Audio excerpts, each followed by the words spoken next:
Hi everyone, my name is Lutfi Aisna Mufti. You can call me Lutfi.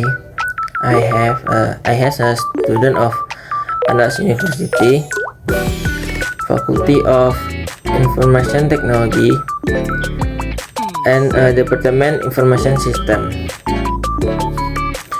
I use an Acer SwiftBo 14 laptop, a modern and lightweight device designed for both productivity and creativity. This laptop strikes a balance between portability and power, making it ideal for students, professionals, and creators like myself. Let's start with the processor.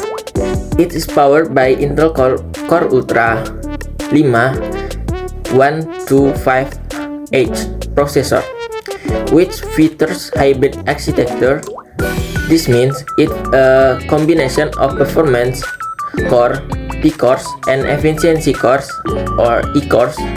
The P-cores handle demanding tasks such as programming, video editing, and running complex software, while the E-cores manage background processor and help save battery life. This architecture allows the laptop to deliver strong performance without scuffling energy efficiency, a crucial factor for someone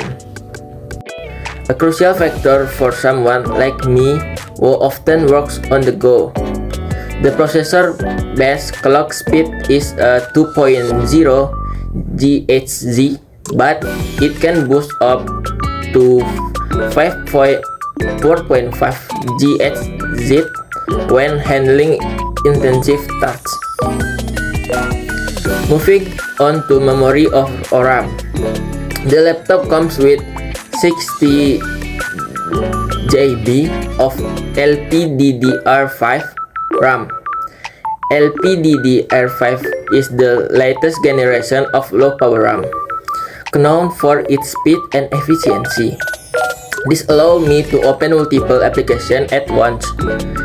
For example, I can code in Idyllic Visual Studio Code, have several browser tabs open for research, and run design software like Photoshop, all without experience lag. The large RAM capacity ensures smooth multitasking, which is essential for both my study and creative projects.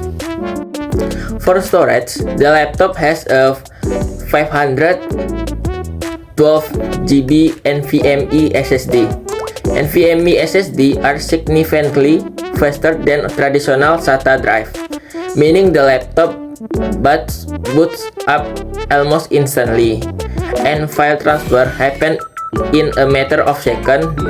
This storage size is more than enough to store my programming projects, design file, multimedia content, and even some games. If needed, I can also expand the storage using an external drive or cloud service. Now, let's talk about the graphic cards. The Intel Arc graphics built into this laptop are impressive for integrated graphics. While it's not dedicated GPU like those found in high-end gaming laptops, Intel Arc graphics perform well for the light gaming, video editing, and creative tasks. I have noticed some smooth performance when editing videos in Premiere Pro, working with graphics in Canva, or playing casual games in my free time. It's a solid choice for someone who needs reliable graphic performance without compromising the laptop portability. Regarding the operation system, my laptop runs Windows 11 Home. The operating system feels modern and intuitive, with features like virtual desktop that help me organize different aspects for my work. I can have one desktop for study, another for creative projects, and a third for personal tasks. Windows 11 also integrated seamlessly with cloud service like OneDrive, making it easy to access my files from any device. Security features like Windows Hello and AI-driven threat detection provide peace of mind while working online.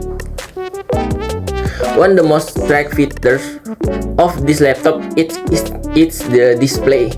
It has a 14-inch OLED screen with a 2.8K resolution or 2x1011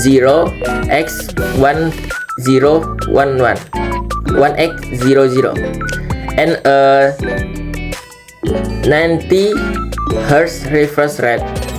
OLED technology offers incredibly vibrant colors, deep blacks, and high contrast, making it perfect for graphic design, video streaming, and creative work. The 90 Hz refresh rate ensures smooth scrolling and animation, which enhances my overall user experience. Additionally, the display has 100% DCI-P3 color gamut coverage, ensuring color accuracy and must-have for any visual content creator. Another highlight is the AI-powered features. The laptop uses Intel AI Boost technology to optimize performance based on tasks I'm doing. For example, AI dynamically adjusts power usage and cooling depending for whether I'm coding, attending a virtual meeting, or streaming videos.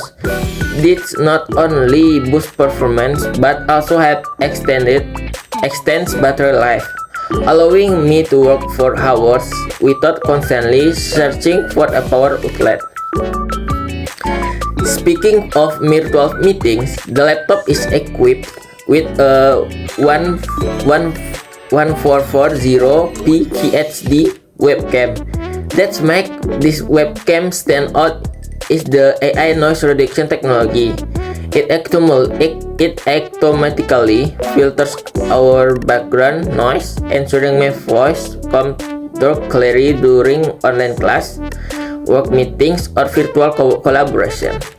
A webcam also has automatic framing powered by AI, keeping me centered in the frame even if most likely a small but useful feature during a video call. In terms of design, the Acer VivoBo 14 is incredibly lightweight, weight around 1.3 kg and measuring just 14.9mm thick. This slim profile makes it easy to carry in my backpack whether I'm heading to campus, a cafe, or traveling for work. Despite its slim design, the laptop uses a decent selection of ports, including USB-C with Thunderbolt 4 support, HDMI 2.1, and a microSD card slot, giving me the flexibility to connect external device, transfer data, or set up an extended display. Lastly, the battery life is impressive. Thanks to AI optimization and the energy efficiency Intel processor, the laptop lasts up to 10 hours on a single charge depending on the workload. It also supports fast charging, giving me around 4 hours use with the 30-minute charge, perfect for when I'm a rush. Overall, the Acer VivoBo 14 Intel Ultra 5 is a versatile laptop that combines powerful performance, AI-enhanced features, and a stunning display. Its portability, long battery life, and modern design make it an excellent choice for both work and study, supporting my creative and academic needs seamlessly. Next, I'm answer the question for my teacher. When my friend is a medical student, and I answered this question. The question one is what the difference between the IT and non-IT software you have listed. On my Acer VivoBo 40, I use a Borland C++ and Python for programming, Visual Studio Code for coding, Git for version control, Docker for containerization, and Figma to design user interface or UI. There are IT software meant for software development, design, and deployment. Meanwhile, my friend with the Asus VivoBook A1402ZA use Math+, Pyrograph Anatomy, Microsoft Word, and Zoom. Math+ help manage medical data, including features to study organ and bones, while the Pyrograph Anatomy aids in learning and memorizing human anatomy through interactive 3D models. And question 2 is, which is the cheapest?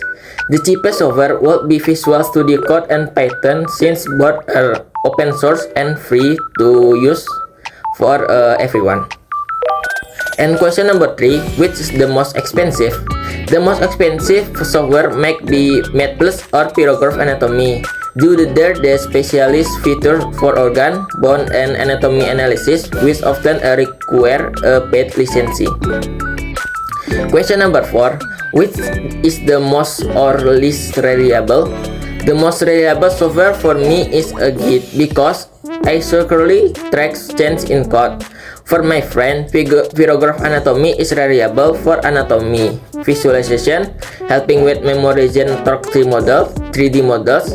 The least reliable might be Zoom, which sometimes suffers from connectivity issue. Question number 5 is which is the most difficult or easiest to use? The most difficult software for me is Docker, due to its complex container setup. Borderline C++ can also be challenging, especially when dealing with older libraries and compatibility issue. For my friend, Math+ can be tricky to navigate at first, especially with its organ and bones analytic tools, while Pyrograph Anatomy requires time to master the 3D visualization. The easiest software for both of is Zoom, because of it's a simple interface from virtual meeting from everyone. Question number 6 is which is the best of worst? For IT tasks, Visual Code and Python are the best due to their flexibility and community support. Figma is also great for UI design because it's intuitive of the interface.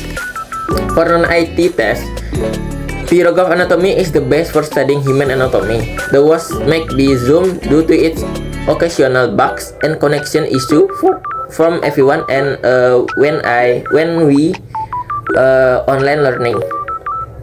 Last question is which the most least user friendly? Figma and Visual Studio Code are user friendly for design and development, while Pyrograph Anatomy is intuitive for anatomy studies. Though it may take time to get used to the 3D features, the less user friendly might be Docker due to its steep the learning curve. Thanks for the watching. And thank you for watching my video. Bye bye.